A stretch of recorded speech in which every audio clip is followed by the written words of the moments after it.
చిత్తూరు సమాచారానికి స్వాగతం. మీరు మా ఛానల్ పట్ల ఆసక్తిగా ఉంటే సబ్స్క్రైబ్ చేసి లైక్ చేయండి, షేర్ చేసి మాకు సహకరించండి.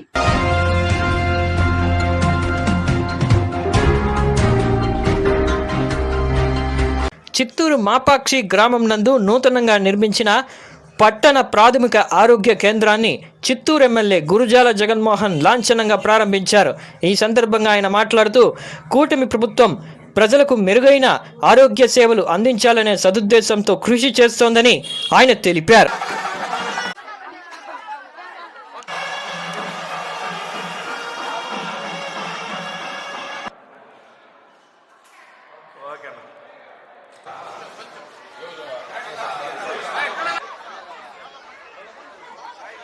అవునా, ఎందరు మీరు? ఇద్దరు అక్కనా చెల్లిలా? ఇద్దరు. మీ మమ్మీ హౌస్ వైఫా? మొన్న తల్లికి వందనం వచ్చిందా? ఎంత వచ్చింది? 13,000 వచ్చింది. 13,000 నీకు, మీ సిస్టర్కి 13,000, 26,000 వచ్చిందా?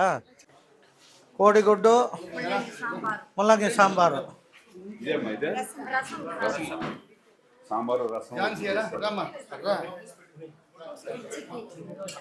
ఈ మూడు అన్నం అంతేనమ్మా? వైట్ రైసా? ఎత్తుగా 2 పిల్లలకి ఏడు వడ్డించేదే? అవునా, మరి మేము ఇంతమంది ఉంటాం రా, ఎత్తుగా బయట రా. సూర్య, ఒక ముల్లకి తిన. ఉడుకొని పోతున్నా మీరు ఎవరైనా టేస్ట్ చూడండి మాట. ఎవరో ఒకరు చూడమా, చేసుకో.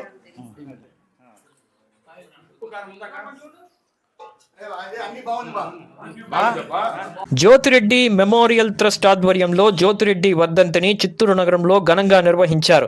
ఈ సందర్భంగా ఎస్టేట్లోని తన ఇంటి నందు జ్యోతిరెడ్డి సోదరుడు బాబు ప్రసాద్ రెడ్డితో కలిసి కుటుంబ సభ్యులందరూ కూడా స్థానికులకు అన్నదానం చేశారు. అలాగే చిత్తూరు నగరంలోని ప్రభుత్వ ప్రధాన ఆసుపత్రి నందు రోగులకు అన్నదానం చేశారు. రోజు నుంచి అన్నదానం చేస్తా ఉన్నాం కాబట్టి ఈ ఇయర్ వాళ్ళ కొడుకు రావడం చాలా సంతోషంగా ఉంది. Very happy. Thank you.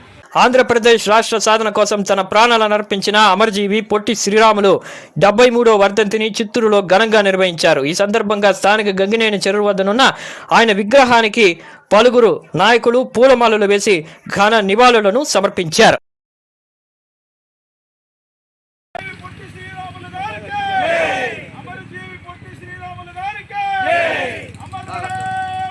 ఆయన విగ్రహానికి పూలమాల వేసి మన యొక్క ఆయన చేసినటువంటి సేవను గురించి ఒకసారి మనం జ్ఞాపకం చేసుకుంటే, ఇవాళ మన ఆంధ్ర రాష్ట్రం ఉంది అంటే అది ఆయన వల్లనే, భారతదేశం ఉంది అంటే మహాత్మా గాంధీ వల్లనే, అలాగే పొట్టి శ్రీరాములు వల్లనే మనం ఆంధ్ర రాష్ట్రం ఉంది.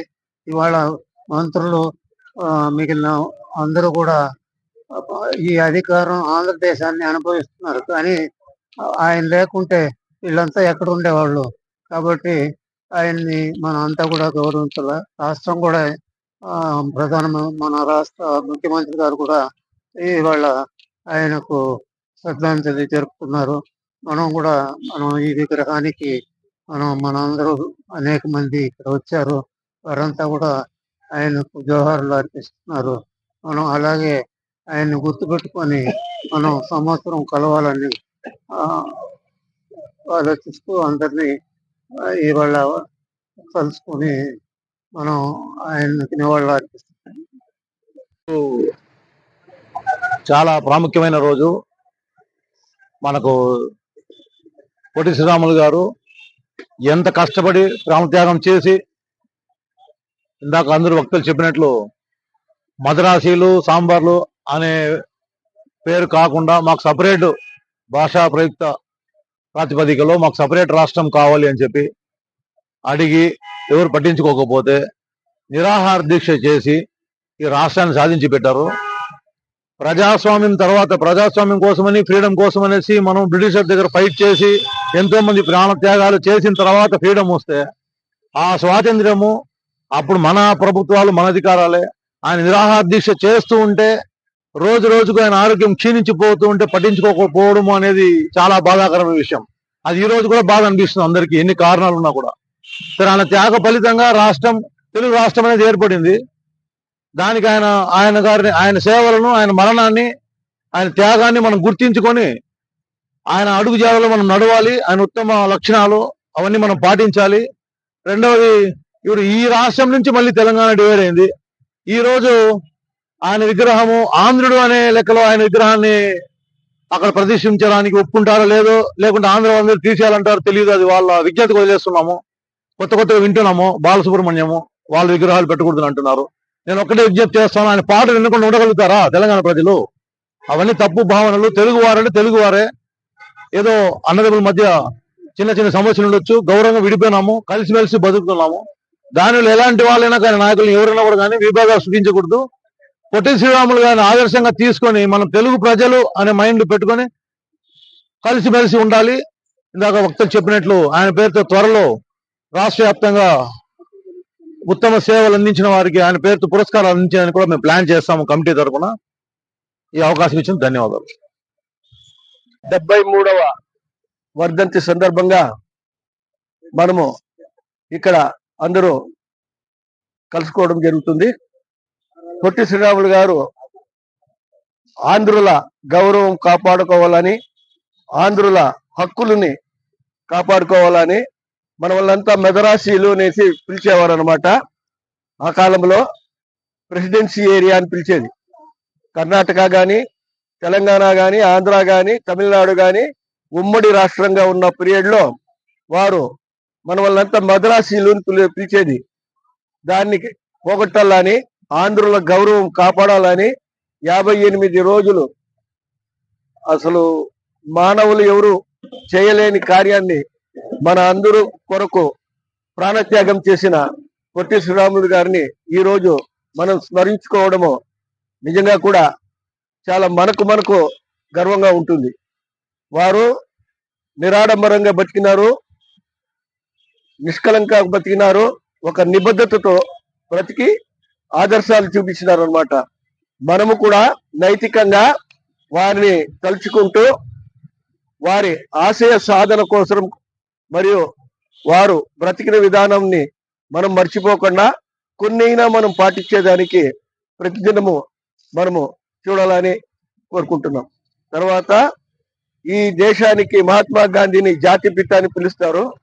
అదేలాగా ఈ ఆంధ్రుల రాష్ట్రాలకు రాష్ట్ర పితగా వీరిని పిలుస్తారు. అమరజీవి పొట్టి శ్రీరాములు అని వీరిని పిలుస్తారు. అమరజీవి అంటే శరీరం వదిలేసినా కూడా వారి చేసిన మంచి పనులను గుర్తు పెట్టుకుంటూ ఈ రోజు కూడా మన అందరి మనసుల్లో నికరంగా నిలబడిన వ్యక్తి పొట్టి శ్రీరాములు గారు. కాబట్టి మనము కూడా మనం చేసే పనులలో పలువురికి సహాయం చేసే పనులు ఉండాలా, నిబద్ధతతో కూడిన పనులు మనం చేయగలిగితే మనము కూడా వారిలాగానే ఉండగలమని సబర్మతి ఆశ్రమంలో మహాత్మా గాంధీ గారు చెప్పుకునేవారు అనమాట.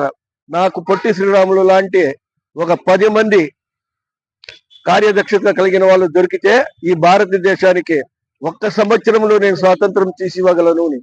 మీకు మనకు అర్థమవుతుంది వారు ఎంత గొప్పగా బతికారనేసింది. న్యాచురోపతి డాక్టర్గా, ఒక సంఘ సేవకర్తగా వారు చూపించిన మార్గాన్ని మనమందరూ కూడా అనుసరించాలని వారిని స్మరించుకుంటూ వారికి జోహార్లు అర్పించుకుంటూ వారు పుట్టిన కులంలో మేము పుట్టిన దానికి మేము గర్విస్తూ ఈ ఆంధ్రుడైన ప్రతి ఒక్కడు పొట్టి శ్రీరాములు మనవాడు అనుకున్న మేము గర్విస్తూ చెప్తున్నామని మరి ఒకసారి గుర్తు చేసుకుంటూ జై హింద్. విద్యార్థులకు బంగారు భవిష్యత్తును అందిస్తామని మాట ఇచ్చి అధికార పగ్గాలు చేపట్టిన కూటమి ప్రభుత్వం ప్రస్తుతం విద్యార్థుల భవిష్యత్తును పట్టించుకోకుండా పెడచెవున పెట్టిందని, అలాగే విద్యార్థులను నడి రోడ్లో ముంచేస్తున్నారని ఏఐఎస్ఎఫ్ విద్యాసంఘం నాయకులు ఆందోళన వ్యక్తం చేశారు. ఈ సందర్భంగా చిత్తూరు నగరంలోని గాంధీ విగ్రహం వద్ద నిరసన నారా లోకేష్ గారు పాదయాత్రలో ఏవైతే విద్యార్థులకు హామీలు ఇచ్చారో అవన్నీ కూడా ఈరోజు కాలరాస్తా ఉన్నారు. అదే విధంగా అధికారంలోకి వచ్చిన తర్వాత ఆయన ఏదైతే పాదయాత్రలో మేము అధికారంలోకి వచ్చిన 100 రోజులకే విద్యార్థుల సమస్యలన్నీ పరిష్కరిస్తామని చెప్పారు. కానీ ఆయన ఈ రోజు అధికారంలోకి వచ్చి దాదాపుగా 1.5 సంవత్సరం అయితే ఉన్నప్పటికీ కూడా విద్యార్థులందరూ కూడా రోడ్లు ఎక్కాల్సిన పరిస్థితి వస్తుంది తప్ప విద్యార్థుల సమస్యలు మీరు ఎక్కడైనా పట్టించుకున్నారా అని చెప్పి కూడా ఈ రోజు విద్యాశాఖ మంత్రి నారా లోకేష్ గారిని మేము అడుగుతా ఉన్నాం. అదే విధంగా ఏదైతే గత ప్రభుత్వంలో 17 మెడికల్ కళాశాలను తీసుకుని వస్తే అది ఈ రోజు అధికారంలోకి వచ్చిన తర్వాత వాటిలన్నిటికీ కూడా ప్రైవేట్ పరం చేస్తా ఉన్నాం. ఏదైతే మెడికల్ కళాశాలలు ప్రైవేట్ పరం చేస్తా ఉన్నావో ఆ మెడికల్ కళాశాలలు మీ అబ్బా జాగీరా లేకపోతే మీ తాత జాగీరా అని చెప్పి కూడా మేము ప్రశ్నిస్తా ఉన్నాం. కొనడానికి వాళ్ళెవడు, అమ్మడానికి నువ్వెవడయ్యా? ఇది మా సొంతం, మా హక్కు. ఏదైతే ప్రభుత్వం తీసుకొచ్చిన 17 మెడికల్ కళాశాలలు కూడా ప్రభుత్వమే రన్ చేయాలి. అదే విధంగా ఏదైతే పెండింగ్ లో ఉన్నటువంటి 6,400 కోట్ల రూపాయల ఫీజు బకాయిలు కూడా వెంటనే విడుదల చేయాలని చెప్పి కూడా ఏఐఎస్ఎఫ్గా మేము డిమాండ్ చేస్తా ఉన్నాం. అదే విధంగా ఏదైతే చిత్తూరు జిల్లాలో విద్యార్థుల ఆత్మహత్యలు జరుగుతున్నాయో ఆ ఆత్మహత్యల పైన ఎవరైతే డిప్యూటీ సీఎం గా ఉన్నటువంటి పవన్ కళ్యాణ్ గారు అప్పుడు ఏదైతే వారాహి సభల్లో గట్టిగా ఊరుకోతూ ఆ రోజు చెప్తాడు ఏమని, విద్యార్థుల ఆత్మహత్యలు వైఎస్ఆర్ ప్రభుత్వంలో ఎక్కువ జరుగుతా ఉన్నాయి, మేము అధికారంలోకి వచ్చిన తర్వాత విద్యార్థి ఆత్మహత్యలని మేము తగ్గిస్తామని చెప్పారు. ఈ రోజు రోజుకు ఒక ఆత్మహత్య జరుగుతుంది. రోజు ఒక కళాశాలలో విద్యార్థులు ఆత్మహత్యలు చేసుకుంటున్నారు. మీరు ఏం చేస్తా ఉన్నారు? మీకు మా విద్యార్థుల కష్టాలు కనిపించడం లేదా? మా ఆర్తనాదాలు వినిపించడం లేదా? ఎంతో మంది విద్యార్థులు ఆత్మహత్యలు చేసుకుని చచ్చిపోతా ఉంటే ఈ రోజు చిత్తూరులో జరిగినటువంటి 3 ఆత్మహత్యల పైన మీరు ఎందుకు స్పందించలేదని చెప్పి కూడా ఏఐఎస్ఎఫ్గా మేము డిమాండ్ చేస్తా ఉన్నాం. అదే విధంగా ఏదైతే ఎన్డీఏ కూటమి ప్రభుత్వం అధికారంలోకి రాకముందు విద్యార్థులకు ఇచ్చినటువంటి హామీలన్నీ కూడా వెంటనే అమలు చేయకపోతే ఏఐఎస్ఎఫ్ ఆధ్వర్యంలో పెద్ద ఎత్తున విద్యార్థులను పోగు చేసుకొని కూడా మేము పోరాటాలకు సిద్ధమవుతామని చెప్పి కూడా ఈ సందర్భంగా తెలియజేస్తా ఉన్నాం.